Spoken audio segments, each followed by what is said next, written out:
بسم اللہ الرحمن الرحیم۔ سلام حضرت محمد مصطفیٰ صلی اللہ علیہ وآلہ وسلم پر اور ان کی آل پاک پر۔ آئیے ناظرین، آپ کو نماز ظہر کی 4 رکعت کی حکمت بتاتے ہیں۔ اس کے ساتھ ساتھ یہ بھی بتاتے ہیں کہ یہ کس نبی کی سنت ہے۔ نماز ظہر سب سے پہلے حضرت ابراہیم علیہ السلام نے ادا فرمائی تھی۔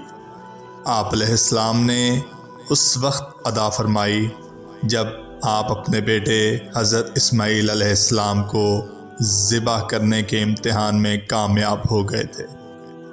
ذبح کرنے کے بعد 1 رکعت تو آپ نے اس امتحان میں کامیابی پر شکرانہ کے طور پر ادا فرمائی، اور دوسری رکعت اس بات کے شکرانہ میں ادا فرمائی تھی کہ اللہ تعالیٰ نے حضرت اسماعیل علیہ السلام کے عوض میں جنت سے ایک مینڈھا اتار دیا تھا، جس کی وجہ سے وہ مینڈھا حضرت اسماعیل کی جگہ قربان ہوا۔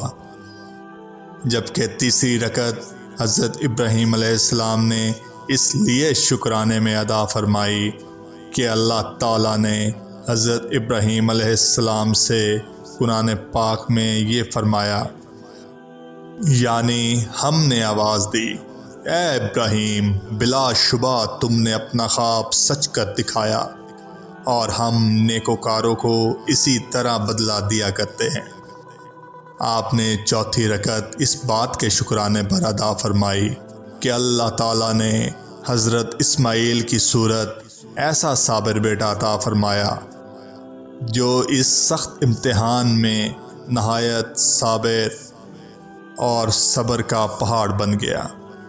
اللہ رب العزت کو ظہر کے وقت ادا کی گئی حضرت ابراہیم علیہ السلام کی یہ 4 رکعت اتنی پسند آئیں کہ اللہ تعالیٰ نے اپنے پیغمبر کی سنت کو زندہ رکھنے کے لیے اپنے آخری نبی حضرت محمد مصطفیٰ صلی اللہ علیہ وآلہ وسلم کی امت پر فرض فرما دی۔